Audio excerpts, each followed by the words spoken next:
Buenas noches, bienvenidos a la emisión central del fin de semana de Noticias Caracol. Primero la gente. Hace pocos minutos, los manifestantes que protestan por los incrementos en el avalúo catastral en Santander anunciaron la suspensión de los bloqueos. Esto luego de una mesa de diálogo con autoridades locales y el IGAC. Nuestra periodista Pilar Mejía tiene todos los detalles. Pilar, buenas noches. Catalina y televidentes, muy buenas noches. Pues mire, hace contados minutos se acaba de levantar los bloqueos acá en la vía que comunica de Bucaramanga con Lebrija, tras 4 días de manifestaciones. Mire, así luce a esta hora la movilidad. Acaban de pasar cientos de vehículos que estaban atrapados en esta vía que conduce, importante también, hacia el Aeropuerto Internacional Palo Negro. En una mesa de diálogo que se realizó hace unas horas y que terminó hace unos minutos, la Gobernación de Santander y autoridades locales y nacionales llegaron a algunos acuerdos. Precisamente para eso estamos con el gobernador de Santander, gobernador Juvenal Díaz Mateos. Bienvenido a Noticias Caracol. ¿A qué acuerdos se llegaron?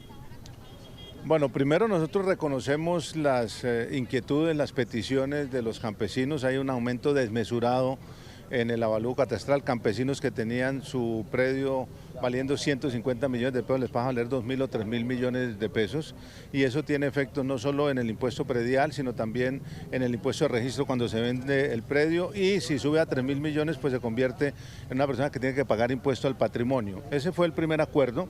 Hablamos con el director nacional del IGAC, nos comprometimos a que mañana el gobernador de Santander acompañe en la mesa nacional para la modificación de la resolución 2057, y simultáneamente a nivel regional se empiezan a estructurar unas resoluciones por el IGAC regional, por el director, para reducir los precios de los avalúos, como ya se hizo en Palmas de Socorro. Perfecto, gobernador, muchas gracias. Pues bueno, esta es la noticia. A esta hora se levantan los bloqueos viales en el departamento de Santander y sobre todo de real importancia el de acá de Bucaramanga, que comunica con Lebrija y que tenía a cientos de viajeros que se movilizaban hacia el Aeropuerto Internacional Palo Negro pasando apuros. Camiones estacionados, animales cansados, alimentos represados a punto de dañarse y viajeros contrarreloj para no perder sus vuelos. Ese es el panorama que ha dejado estos 4 días de bloqueos viales en rechazo al aumento del avalúo catastral. Estamos desde el día de ayer, desde las 2 de la mañana. ¿Qué tal esa espera? Terrible, porque no hay nada en la vía, no hay comida, no hay agua, no hay nada, y son 3 parisigas que estamos esperando y muy demorado. Esos animales que vemos acá, ¿cuánto llevan? Usted que está cerca acá del camión. Esos animales están desde el día de ayer también. Quedaron en el parisiga de Brisas y ahora en el de acá, en el del aeropuerto. ¿Y agua para ellos?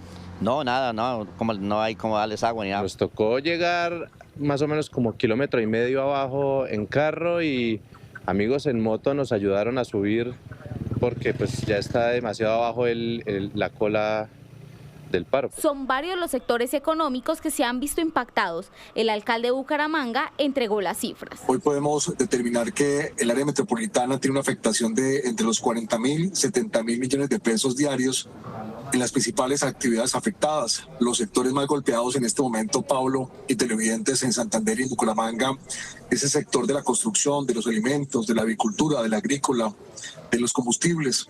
Hay unos retrasos promedio de 24 a 72 horas, unos sobrecostos en las actividades logísticas, una reducción de operación de entre el 40 y el 70%. Son millonarias las pérdidas económicas que ha dejado esta situación. Según la Federación Nacional de Avicultores, hay más de 10 millones de huevos y 1.500 toneladas de pollos represados en las vías. Están afectando particularmente a los avicultores de Santander, donde tenemos 57 millones de aves. Se están presentando bloqueos para llegar con alimento a las granjas y para sacar aves que están al final de su ciclo y llevar a hacer a plantas de proceso. La operación del aeropuerto de Palo Negro también ha tenido complicaciones, pues el acceso de personal en tierra y el abastecimiento de combustible se ha dificultado por el paso restringido. Otro tema que tiene en vilo a empresas, comerciantes y trabajadores es la crisis económica que se agudiza en la frontera con Ecuador. El comercio se ha reducido en un 90% ante la guerra arancelaria entre ambos países. Las pérdidas son millonarias, varios locales cerraron y hay pérdidas de empleos. En el puente internacional de Rumichaca, el movimiento comercial que antes superaba los 5 millones de dólares diarios, hoy quedó reducido a un 10%. El panorama cambió drásticamente. El comercio en esta zona se ha reducido un 90%, tras una escalada de aranceles que en cuestión de meses pasaron de 0% a 100%. La cifra exacta y son 3.287 empresas de todos los departamentos de Colombia que están afectados. Empresas que en su mayoría, en el 80% de estas empresas son pequeñas y medianas empresas que exportan a Ecuador y que sus ventas dependían entre un 30 y un 50% de sus ventas con Ecuador. Entre tanto, en la frontera crece la incertidumbre. Los comerciantes esperan la visita del presidente Gustavo Petro Ipiales en medio del anuncio de Colombia de imponer un arancel recíproco del 100% a partir del 1 de mayo. 100% de los aranceles, y eso significa un cierre total de la frontera. Esto ha tenido unos costos enormes en materia de inflación, en materia de desempleo, en materia de parálisis del comercio, tanto en la zona de frontera como en Pasto. Digamos que nunca hemos visto que un bloqueo nos afecte tanto, porque es cero. Nadie puede exportar al Ecuador por los aranceles que en este momento, o impuestos que impuso el Ecuador al 100%, pues yo veo que nadie va a hacer una exportación para allá. Según la Cámara de Comercio Colombo-Ecuatoriana, el impacto ya se traduce en más de 8.000 empleos perdidos, y aunque el golpe es más fuerte en la frontera, también se siente en regiones como Antioquia, Valle del Cauca, Cundinamarca y Bolívar. En frontera ya hay más de 8.000 empleos directos perdidos, cesantes, no solamente por las empresas que atendían el comercio bilateral directamente, hablamos de almaceneras, de agencias de aduanas, de depósitos habilitados, sino de toda la estructura, de toda la red comercial de la región. Ante este panorama, los empresarios piden diálogos entre los dos gobiernos. En estos momentos son las altas cortes, tanto de Colombia como de Ecuador, quienes pueden salvar esta situación decretando medidas cautelares y una suspensión inmediata de estas medidas que han tomado ambos presidentes. Ecuador también empieza a sentir los efectos de esta tensión. Su decisión de dejar de comprar energía a Colombia, sumada a la falta de lluvias en los embalses, ha provocado apagones intermitentes en las últimas semanas.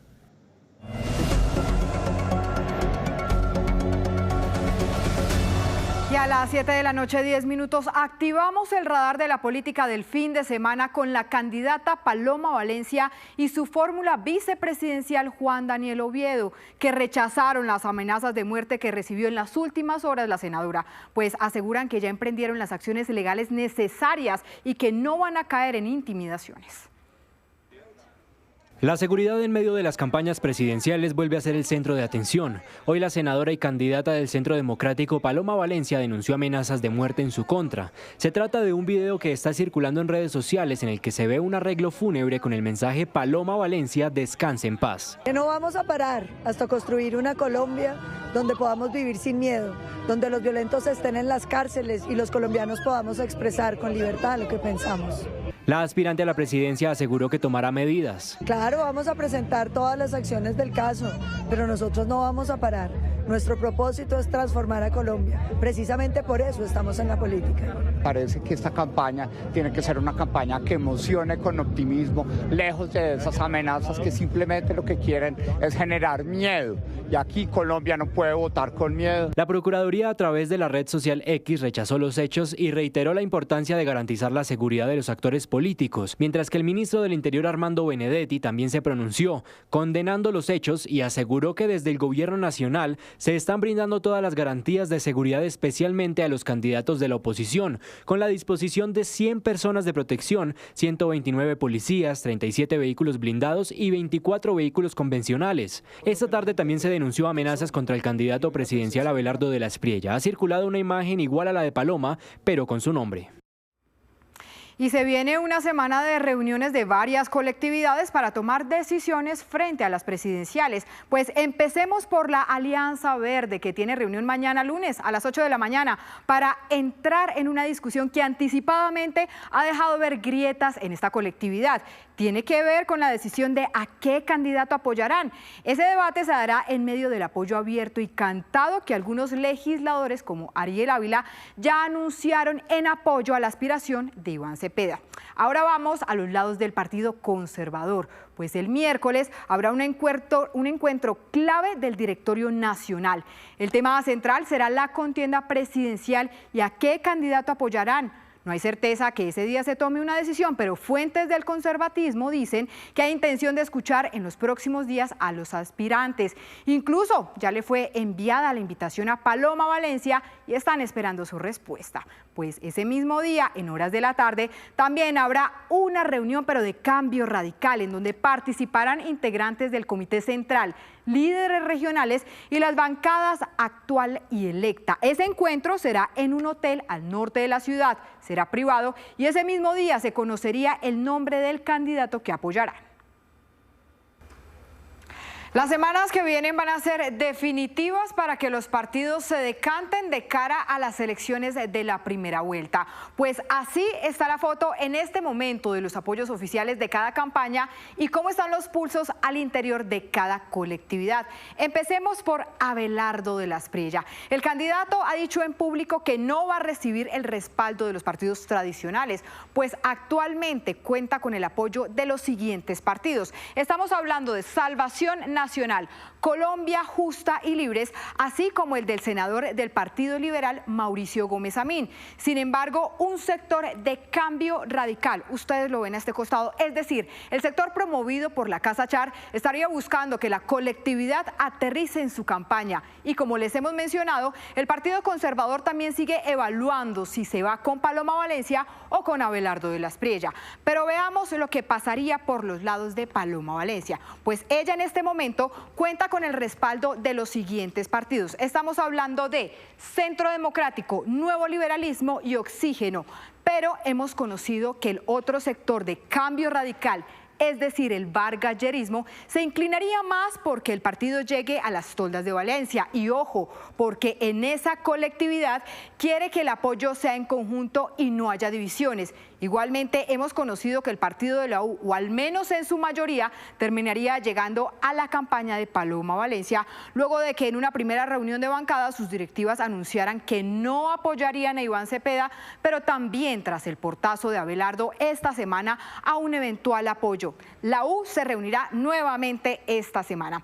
Otro de los partidos que tiene a su militancia dividida justamente es la Alianza Verde, que si bien mañana se reúne con el objetivo de definir la postura presidencial, ya hay sectores que se han venido moviendo. Uno de esos nombres que suena que podría llegar a la campaña de Paloma Valencia es justamente el de Catherine Miranda, pero también otros congresistas como Ariel Ávila se han unido públicamente a la campaña de Iván Cepeda. Y finalmente revisemos cómo está la candidatura de la izquierda, la candidatura de Iván Cepeda, que actualmente tiene el apoyo de los siguientes partidos. Hablamos del Pacto Histórico, de En Marcha, el partido del exministro Juan Fernando Cristo y de este sector de la Alianza Verde encabezado por Ávila, en donde se encuentran otros nombres como el de León Freddy Muñoz, Inti Asprilla, Marta Alfonso y Santiago Osorio. Si bien de entrada los directores de los partidos tradicionales le cierran la puerta a irse con Cepeda, es altamente probable que en colectividades como el Partido Conservador, el Liberal y la U haya disidentes, es decir, sectores rebeldes que terminen apoyando la campaña de Iván Cepeda. En una campaña presidencial, los apoyos de los partidos políticos son definitivos y la campaña es muy apretada. En esta, todos están buscando apoyos de los partidos, unos de manera evidente y otras soterrada, pero se van a dar cuenta que a medida que transcurre el tiempo de aquí a la primera vuelta, todos los partidos van a tener apoyos, incluso los que dicen que no los necesitan y no los quieren.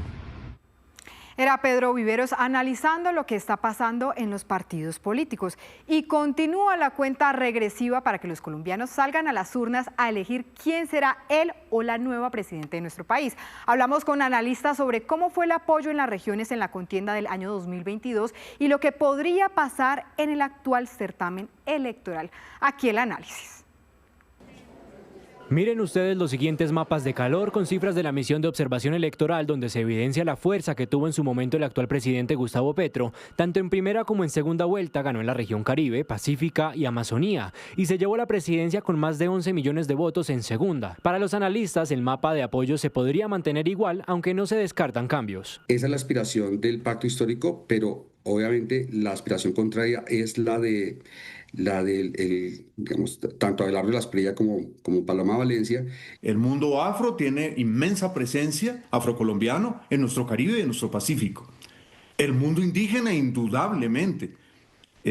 Y son zonas que, a pesar de proveer inmensa riqueza, allí están los puertos, allí están algunas de las riquezas naturales del país. Son zonas de inmensas desigualdades sociales. Y a eso le ha sacado jugo político el señor Petro.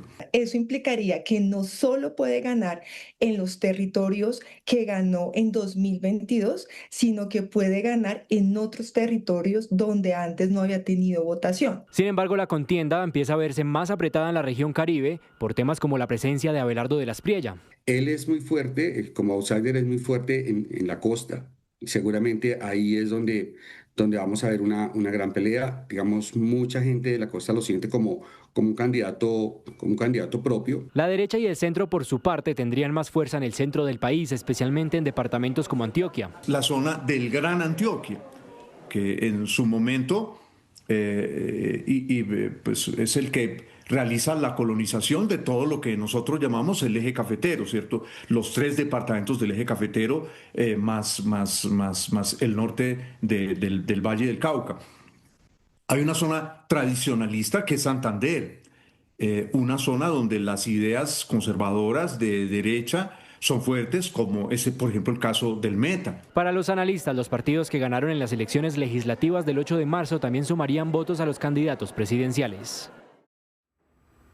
Y con este mapa político en las regiones cerramos el radar de la política del fin de semana. La tasa representativa del mercado que regirá mañana será de 3.631 pesos con 49 centavos. El petróleo de referencia Brent cerró la semana en $95 con 20 centavos por barril. El café subió y su precio de referencia para mañana será de 2.265.000 pesos por carga en promedio en las principales cooperativas del país.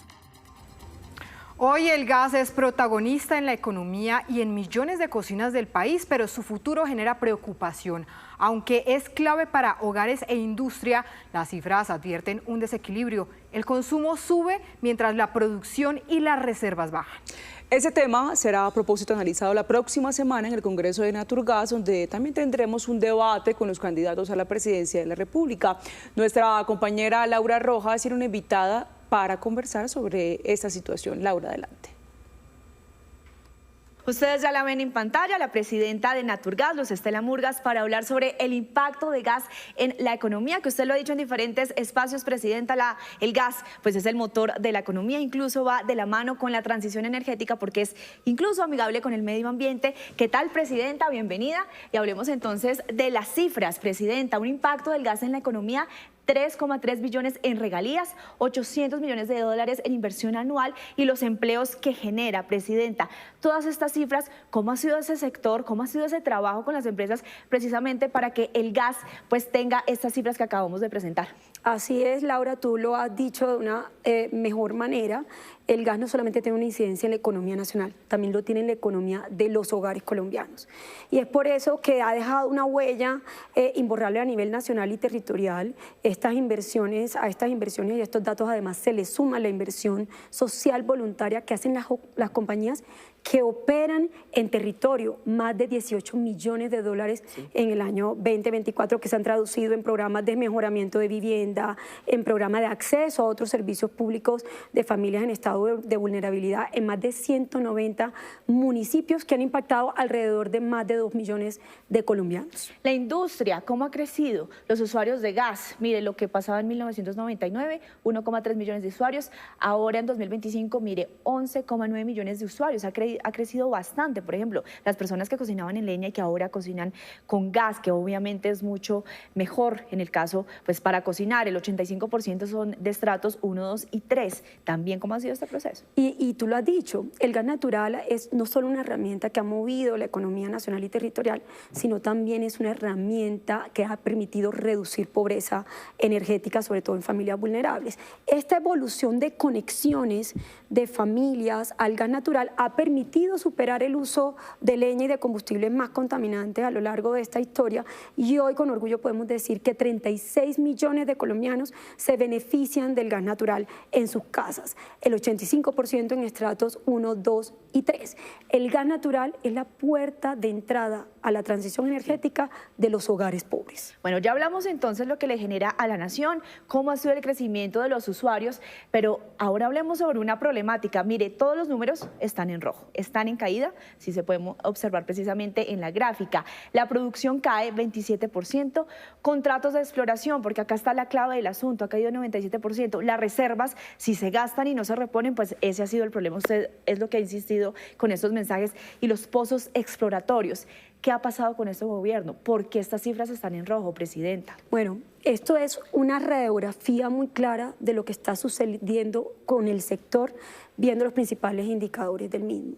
Desde el año 2007 a la fecha, todos estos indicadores han caído, tal cual como usted lo está mostrando en la pantalla, y eso lo que refleja es que tenemos que trabajar, sumar voluntades, generar consensos de gobiernos locales, comunidades, gobierno nacional e industria para reversar esta tendencia, porque estamos hablando de un recurso que es fundamental para reducir pobreza, para llevar calidad de vida y bienestar a los colombianos y también, por supuesto, para hacer posible la transición energética, porque el gas natural no compite con la transición, el gas natural hace posible la transición energética para Colombia.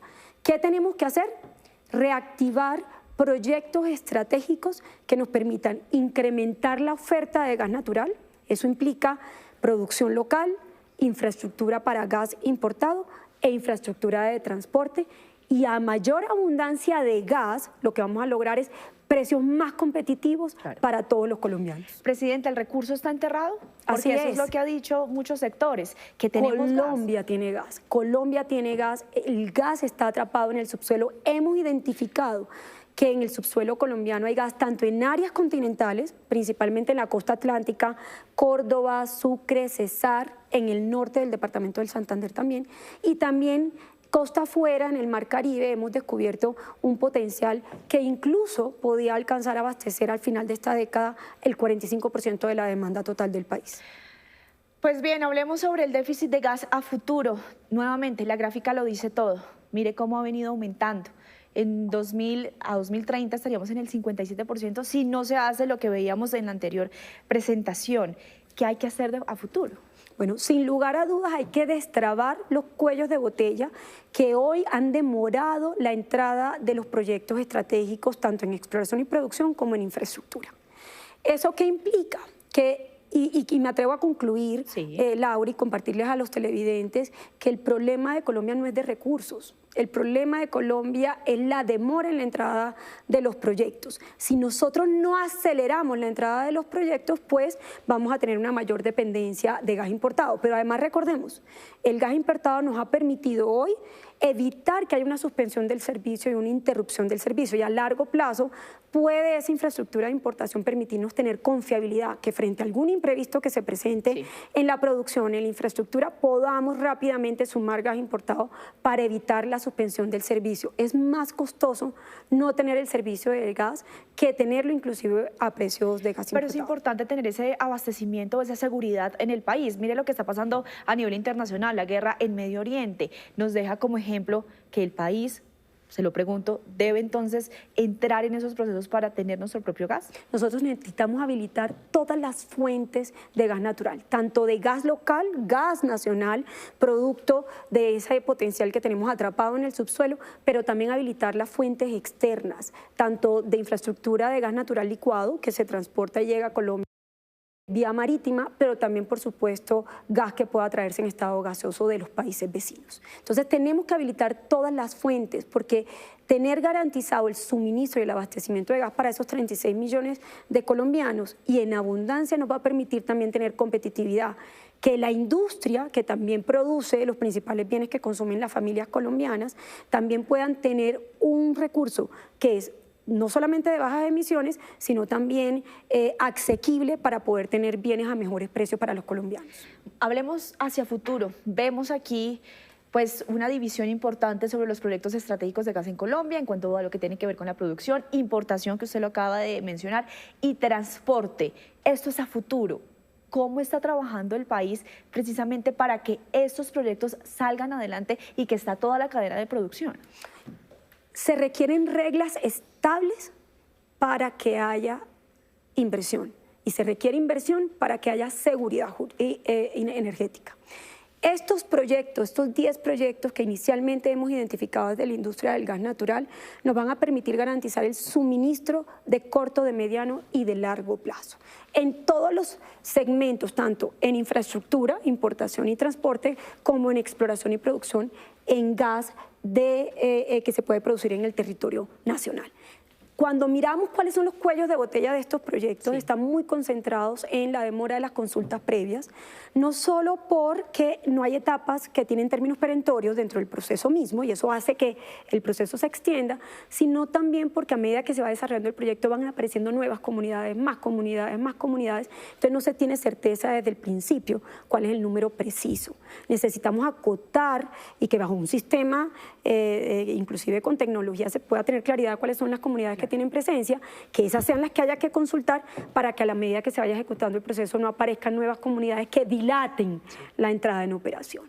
Eso además es requerido para la licencia ambiental y además de eso también hay otras autorizaciones y permisos, Laura, que se requieren que salgan a tiempo. Deben de ser tratados como proyectos de interés nacional, porque estos son los proyectos que garantizarían el suministro para 36 millones de colombianos y en esa medida necesitamos, yo me atrevería a decir, un programa de atracción de inversiones que tenga estabilidad jurídica, que tengan incentivos económicos para mejorar la competitividad de Colombia frente a otros países de la región, una articulación institucional para que se puedan dar esos permisos y autorizaciones en tiempo, llámese una ventanilla única, una versión de PINES 2.0 y cuarto, un banco de proyectos construido con comunidades, gobiernos locales, gobierno nacional e industria que puedan cubrir las necesidades de las comunidades pero que sean proyectos de alto impacto. Bueno, antes de terminar, y justamente estábamos hablando sobre lo que se debe hacer a futuro. Usted está hablando, pues, tener como coherencia con esas políticas públicas, las licencias ambientales, las consultas previas y caminar hacia adelante como país. Y precisamente la otra semana pues se va a llevar a cabo el Congreso de Naturgas. Este se hace anual, en este caso va a ser del 14 al 17 de abril. Pero hay algo adicional, vamos a tener un debate presidencial con el sector energético el 16 de abril, donde van a estar los candidatos para hablar sobre este sector y que además por primera vez pues se va a hacer con estos gremios. El tema energético, el tema de hidrocarburos, un tema de país bastante importante y que mueve efectivamente la economía. ¿Qué esperan ustedes conocer sobre las propuestas de los candidatos, Presidenta? Laura, lo primero es que todo lo que está relacionado con la energía está relacionado con el bienestar de las personas. Y en ese orden de ideas, el sector minero energético se convierte en uno de los asuntos de principal prioridad para el gobierno que llega, inclusive también para el Congreso de la República que comenzará a mediados de este año. Por eso los gremios del sector minero energético hemos hecho una alianza con Caracol Televisión, con Blue y con la plataforma Ditu para llevar a los candidatos presidenciales a que hablemos puntualmente de los desafíos y de las oportunidades, pero además de lo que van a hacer en esos primeros 100 días de gobierno para revertir las tendencias de los indicadores que acabamos de ver en el sector del gas, que tampoco son muy distintos en el sector minero energético. Entonces vamos a estar de la mano de ACP, Andesco, ANDEC, ACM, la ANDI, Naturgas y por supuesto toda la cadena para mostrarles cuáles son esos desafíos. Necesitamos incrementar oferta de gas para lograr competitividad en beneficio de todos los colombianos. Presidenta, muchísimas gracias, por supuesto, allá nos vemos para hablar sobre este sector tan importante en el Congreso de Naturgas, en el debate que ustedes pues ya conocen. La cita es el 16 de abril a las 7 de la noche y vamos a conocer esas propuestas de los candidatos precisamente en este sector tan importante que mueve la economía del país. Así es, muchísimas gracias, Laura. Insistimos en la invitación para conectarse con nosotros. A Laura, gracias. Entre tanto, Colombia entró en un choque energético que no se veía desde hace décadas y que amenaza con el abastecimiento de los servicios públicos básicos. Detrás de este panorama, dicen los expertos, hay una serie de decisiones, presiones externas, el impacto del clima y las dificultades propias del sector. Les tenemos a continuación la radiografía del impacto para la economía del sector de los hidrocarburos. Por primera vez en varias décadas, Colombia se está enfrentando a un choque energético que podría poner en peligro los servicios que requieren todos los colombianos. Se trata de una coyuntura donde, a juicio de los expertos, confluyen razones variadas, desde reprochables políticas y decisiones de los gobiernos hasta factores internacionales, pasando por el clima y las dificultades propias de un sector que demanda millonarias inversiones. Comencemos hablando de la energía eléctrica, que es vital para las tareas cotidianas de todas las familias y las empresas. El panorama se ha dificultado, por ejemplo, en la costa Caribe, donde pagar la luz se ha vuelto cada vez más caro que en el resto del país. No, justo no me parece, porque estamos pagando 1.400.000, 1.500.000, porque por acá es estrato 6.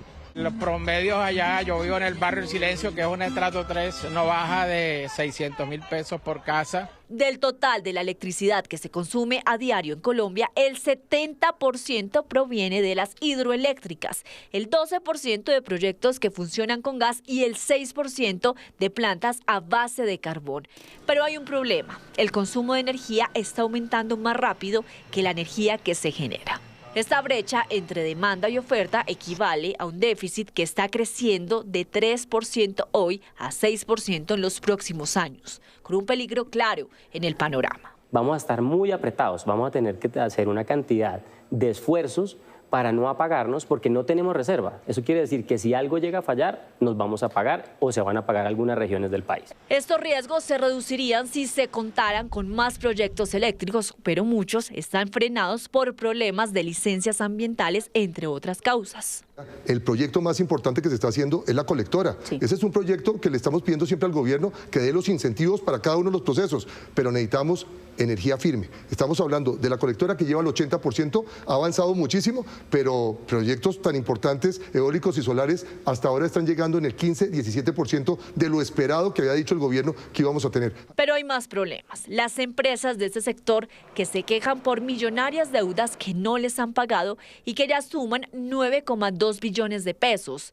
Parte de esa deuda corre por cuenta del mismo gobierno que no gira el dinero para garantizar los subsidios a las familias de escasos recursos. Dicen es que ya liquidamos. Liquidar es simplemente reconocer la deuda, pero no han pagado la plata. Esto es gravísimo porque si no se paga, pues podemos tener ese apagón financiero. El problema de la energía eléctrica está ligado a otra actividad energética, el gas, que surte a varias plantas eléctricas. Las reservas de gas alcanzan para poco más de 6 años. Sin los servicios públicos no podemos vivir. ¿Con leña otra vez o qué?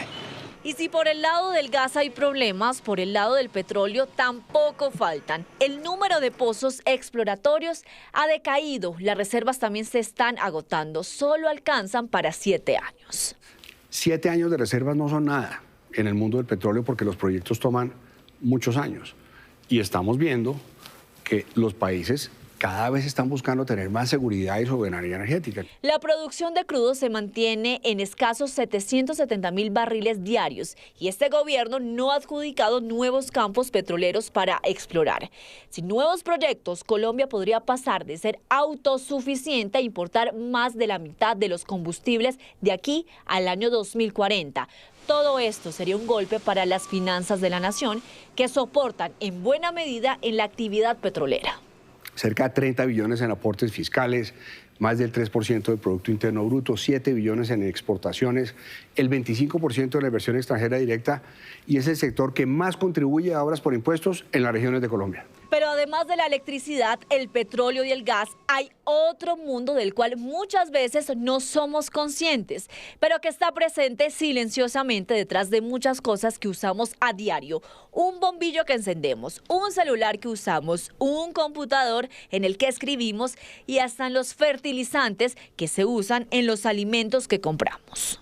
La piedra caliza, las arcillas y las arenas es porque aquí están las casas más baratas para los colombianos, la infraestructura, las vías terciarias más baratas. por cada kilómetro que se aleje una mina de un municipio, de un pueblo de Colombia, estas minería, tenemos casas, baños, cocinas mucho más caras. El peso de la minería en la economía es enorme. El año pasado aportó 1,6% del PIB. Es el 80% de la economía en municipios mineros. Y estos 50 billones de pesos en regalías, esta es la sumatoria de renta y regalías en esos últimos 4 años, y esto va a todos los municipios del país. La inversión social de muchos municipios, así no sean mineros, depende de esta renta que genera la industria minera.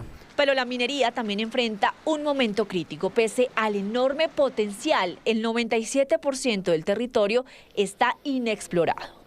Colombia debe fomentar la inversión en exploración para superar esta enorme deuda histórica que tenemos con los colombianos. Tenemos que, a través de la exploración, traducir la riqueza mineral, la riqueza natural que tiene Colombia. Hay otro tema sobre la mesa y tiene que ver con la transición energética. El presidente de la ANDI, que es el gremio que reúne a los empresarios del país, dice que la transición energética no es solo una meta ambiental, es un desafío económico que exige reglas claras, inversión privada y sobre todo decisiones inteligentes que no pongan en riesgo la seguridad energética del país.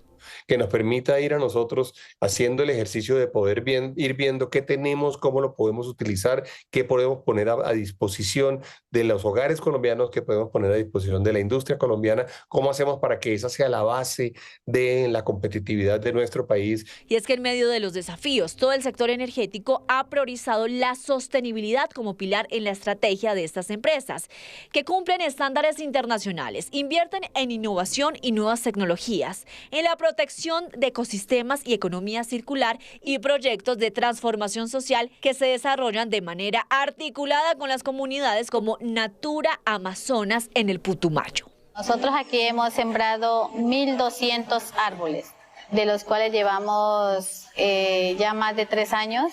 Ha sido un trabajo mancomunado. Gracias a estas personas, ahora tengo ya más o menos 6 hectáreas reforestadas, enmaderables, frutales. Como puede verse, el sector energético en conjunto hace gigantescos aportes económicos y sociales al país, pero este no está en su mejor momento. Hay muchas dificultades políticas contrarias a las necesidades del país y retos para sortear. Por eso esta semana se realizará un encuentro clave en Cartagena de todos los actores de este sector y allí será central un debate con los candidatos que aspiran a dirigir las riendas del país durante los próximos 4 años. Los líderes gremiales ya tienen sus propuestas y compromisos que se los plantearán a los candidatos. Aquí, algunos de los planteamientos del presidente de la ACP. Generar unas condiciones, además de seguridad, la inseguridad está absolutamente desbordada, cerca de 1.500 bloqueos el año pasado. Garantizar condiciones de seguridad y estabilidad jurídica para sacar todo el petróleo y todo el gas que podamos con los estándares ambientales y sociales más altos. Y para el sector de la minería hay un problema urgente que resolver y es que la inversión extranjera directa en ese sector llegó el año pasado a 159 millones de dólares. El año pasado cayó a 86% frente a la registrada en 2024. Analizar ese ordenamiento jurídico que en estos 4 años se ha creado, porque con ese ordenamiento jurídico que va en contravía de lo que el mundo está haciendo, no va a haber más inversión minera en exploración o en producción de los minerales que hoy los jóvenes y el mundo necesitan.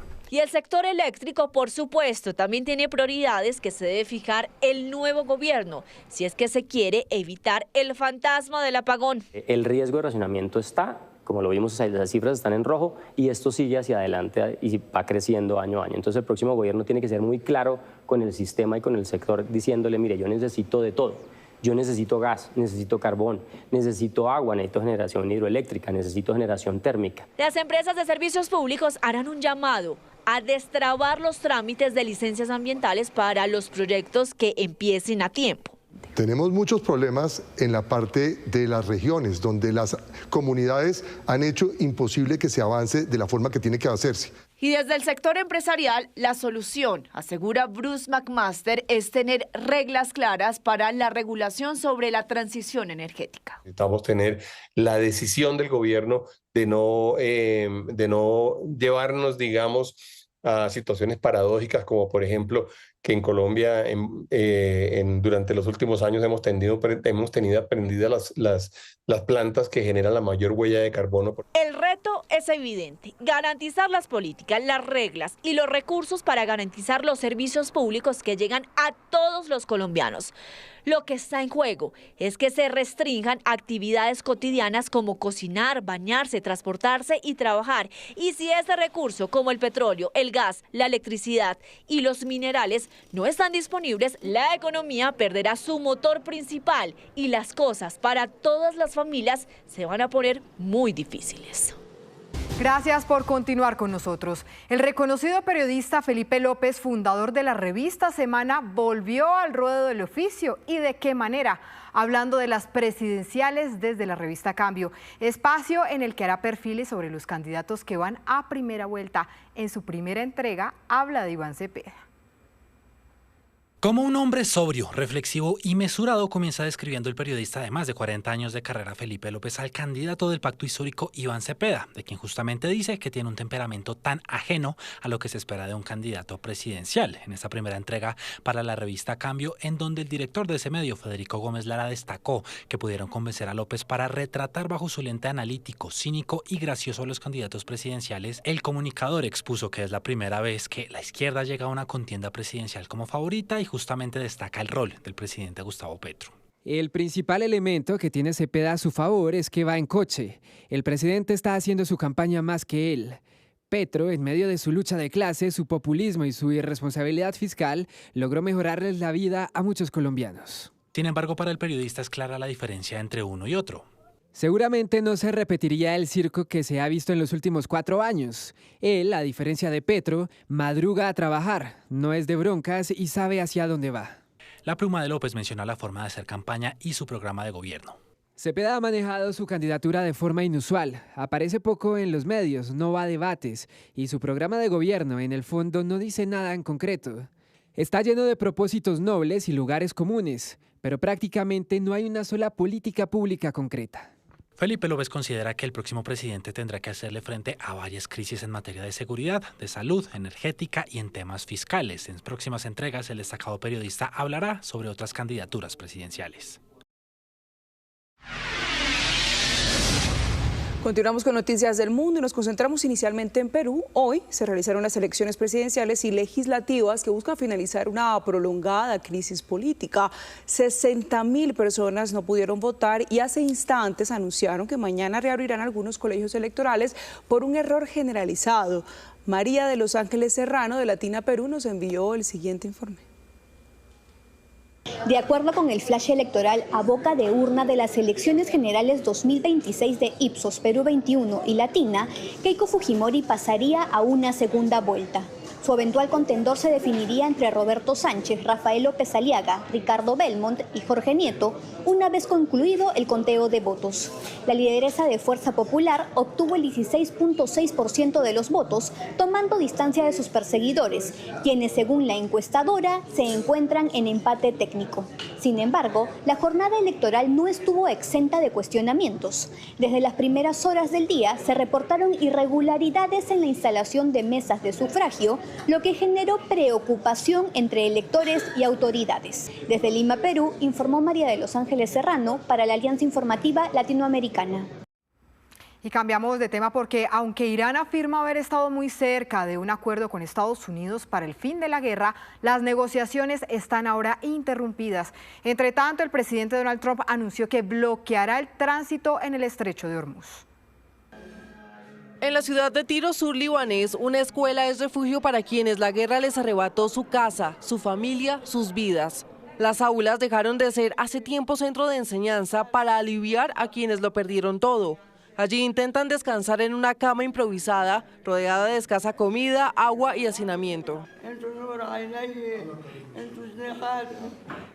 No queremos que nos engañen diciéndonos a diario que hay negociaciones, que nos den largas, que nos maten, que nos distraigan con ellas. No queremos eso.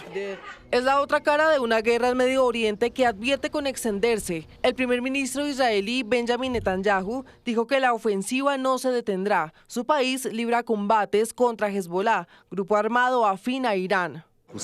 La guerra continúa incluso dentro de la zona de seguridad en Líbano, donde estuve hace poco. Gracias a esta zona de seguridad hemos frustrado la amenaza de una invasión desde Líbano.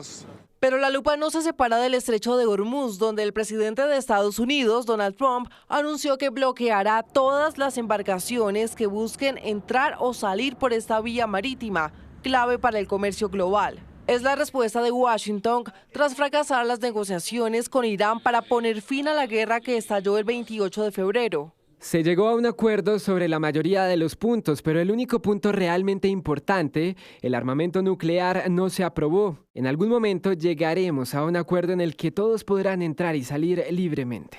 A medida que las esperanzas se desvanecen, el Papa León XIV volvió a pedir deponer las armas y buscar una solución pacífica.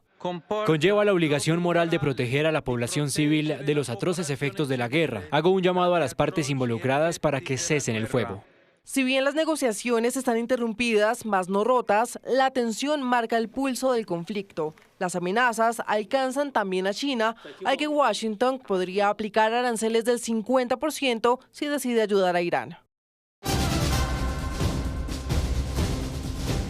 8 de la noche, 7 minutos. ¿Qué va a pasar con la nueva EPS? A los graves problemas financieros se suma ahora un limbo jurídico, pues aunque el gobierno designó un nuevo agente interventor, no hay claridad de lo que sigue. El panorama de la nueva EPS sigue incierto, pese a la designación del Gobierno Nacional del médico y exalcalde de Cali, Jorge Iván Ospina, como nuevo agente interventor. Los pacientes EPS e IPS esperan respuestas. Creo que millones de afiliados a la nueva EPS merecen el mayor de los esfuerzos para garantizar el servicio. La prórroga de la intervención decretada en 2024 para la EPS terminó el pasado 3 de abril. Sin embargo, el futuro jurídico y administrativo está en el limbo. Debería haber tomado alguna de 3 decisiones: su liquidación, la continuación de la medida prorrogando la intervención o el levantamiento de la medida. Ninguna de estas 3 decisiones se tomó sobre la entidad. En 2 años de intervención ya son 5 los agentes que ha tenido la entidad. El más reciente, Jorge Iván Ospina, lo que según los expertos ha llevado a no tener avances. Cambiar 5 veces esa situación es absolutamente contraproducente. Creo que la nueva EPS está al garete, es, como han dicho muchos recientemente en estos días, un Titanic sin capitán. Según ACMI, el desconocimiento de los estados financieros que la Contraloría ha buscado conocer en los últimos días deja en duda cuál será la decisión que tomará el gobierno, mientras las demás EPS del sistema y la red prestadora están en la incertidumbre. Estamos frente a una situación de un interventor designado, sin que esté claro si lo que hay aquí es una nueva toma de posesión para continuar la administración bajo esa medida, o si lo que está planteando el gobierno es el levantamiento de la medida. Y que va a entrar en un ejercicio juicioso de sanamiento de cartera antigua y nos va a garantizar que efectivamente con el gobierno van a buscar los recursos necesarios para reconocernos la cartera antigua. Pero si se nos reconoce de inmediato la cartera corriente, podría existir la posibilidad de que la red prestadora le volviera a abrir servicios a la nueva EPS. Entre tanto, la Procuraduría General de la Nación le pidió a la Supersalud pronunciarse sobre la situación actual de la nueva EPS para conocer si seguirá o no intervenida. Noticias Caracol se permite aclarar que el domingo 25 y el lunes 26 de enero se emitió una nota sobre un informe de la Contraloría que advierte que solo una de las 34 universidades públicas del país es autosostenible financieramente. En dicho contenido se hizo mención del caso de la Universidad de Nariño, utilizando la palabra detrimento. Sin embargo, aclaramos que se trata de un déficit en los ingresos que recibe esta institución para garantizar su funcionamiento y que no corresponde a un detrimento. 8 y 10 de la noche. Las obras de la primera línea del metro de Bogotá entraron en su recta final. Ahora el reto es conectar todo el sistema y alistar las pruebas que arrancarían en cerca de 60 días. ¿Qué significa este momento clave y qué falta para que entre en operación en 2028?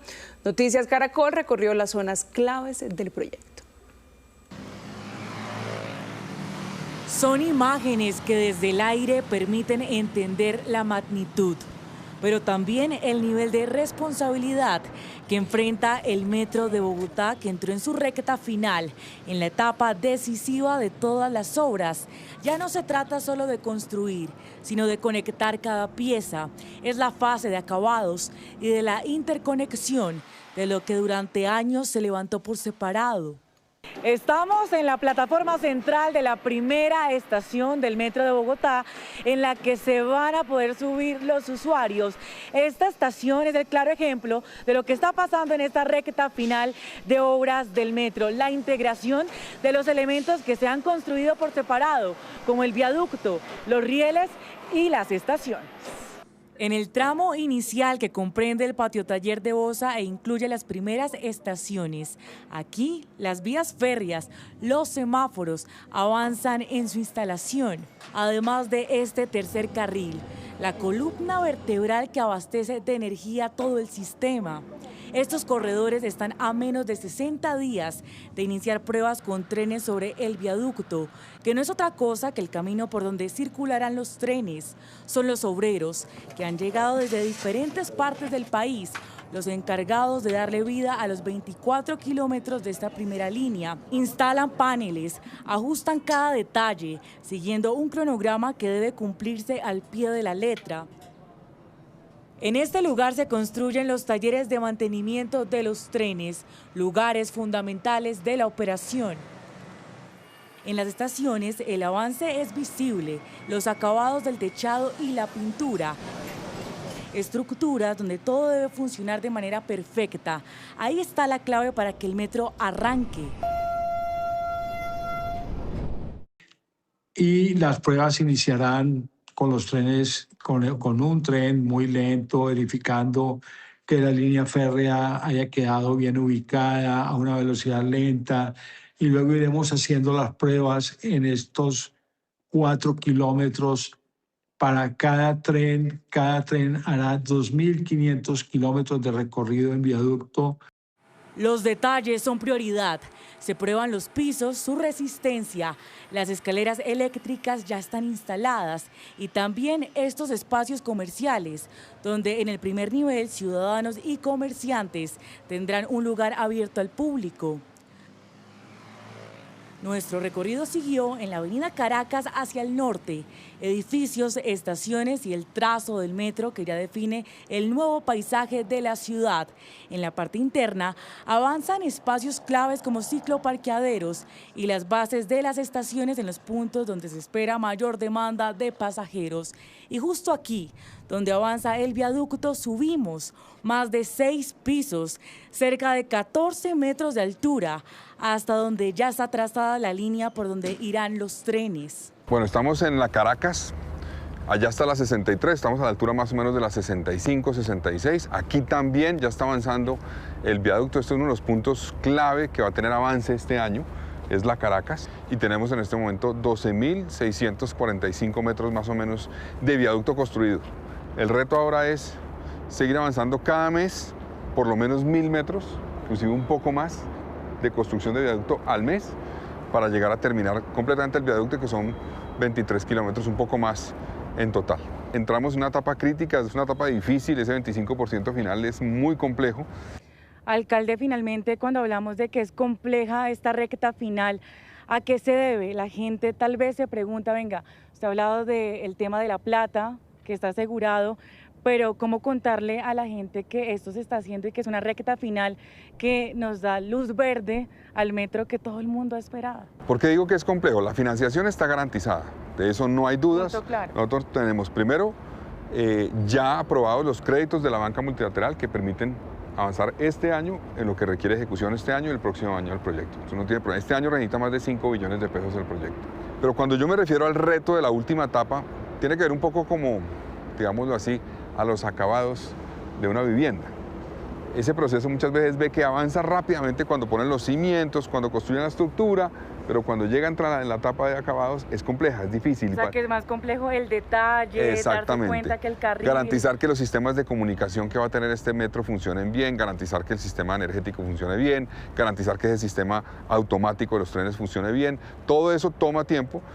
Y en medio de esta recta final, donde cada minuto cuenta y cada avance es milimétrico, para cumplir el cronograma es clave el trabajo entre equipos colombianos y también de China. Las banderas distribuidas a lo largo de las obras son el recordatorio de un proyecto que se construye en conjunto. Una etapa que definirá el momento en que el Metro de Bogotá entre en operación, previsto para los primeros meses de 2028. Daniel Samper Pizano y Enrique Santos vuelven sobre su propia historia en Memorias Cruzadas, un libro publicado por Penguin Random House que reúne sus voces para recorrer, entre acuerdos y desacuerdos, la Colombia que les ha tocado vivir. Esta es la historia de una amistad que cumple más de medio siglo. ¿Usted se acuerda de mí cuando teníamos 5 años y compartimos salón de clases en segundo de Montessori del Gimnasio Moderno? Esa era la voz de Daniel Samper Pizano, que con esa pregunta breve empujó a Enrique Santos a regresar a ese primer instante, el momento preciso que quedó atrapado en esta imagen, antes de que esa amistad fuera casi una leyenda. Ustedes ven a Enrique, ese mal encarado que está ahí debajo de Isabelita. Ahí nos encontramos Enrique y yo en ese sitio. Y el resultado final es este. Los destinos de Daniel Samper y Enrique Santos se han cruzado muchas veces durante más de 70 años. Dos de las figuras más influyentes del periodismo colombiano, referentes indiscutibles del oficio y guía para generaciones enteras de lectores que por muchos años esperaron semanalmente y con una fidelidad voraz todas sus columnas. Con una mezcla poco común de irreverencia y disciplina sacudieron el periodismo de nuestro país en un momento clave, en medio del clima uniforme del Frente Nacional, donde la prensa estaba atada a lealtades partidistas. Sus voces rompieron la inercia y abrieron el espacio a otra manera de contar. Y logramos poco a poco ir ganando espacio e ir convenciendo al periódico de que lo que le convenía como medio de comunicación y con sus lectores era que hubiera distintas posiciones. E inclusive voy a saltar rápidamente algo que está en el libro.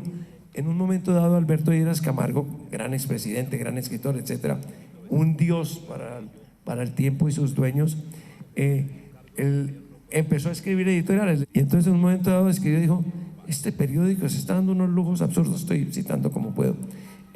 Entre otras, tener unos columnistas de rueda suelta que opinan por su cuenta. Y Enrique y yo les mandamos una carta y le enseñamos que era el liberalismo. ¿Sí?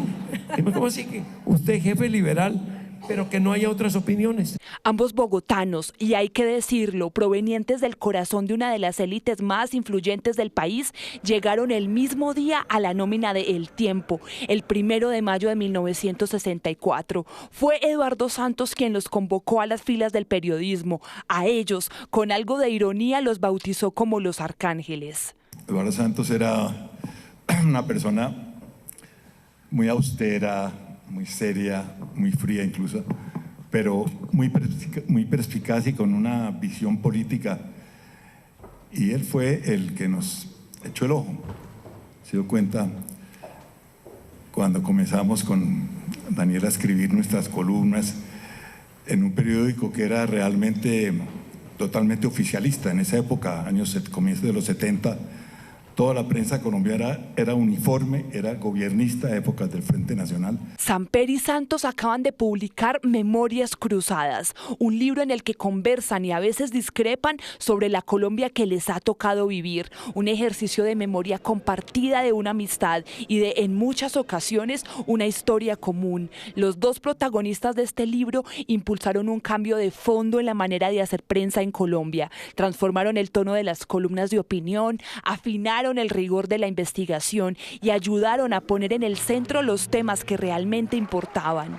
Estamos a comienzos de los años 70, 71, 72, en una época donde había mucha agitación política, sindical, popular en Colombia. Eran años muy movidos y todo ese movimiento social y popular no se veía reflejado en los grandes medios de comunicación. Realmente no tenía una salida, salvo los propios órganos que tenían esos movimientos, el Voz Proletaria del Partido Comunista y Bandera Roja del MOIR y realmente unos órganos paramilitantes sin ninguna circulación, sin ningún criterio periodístico.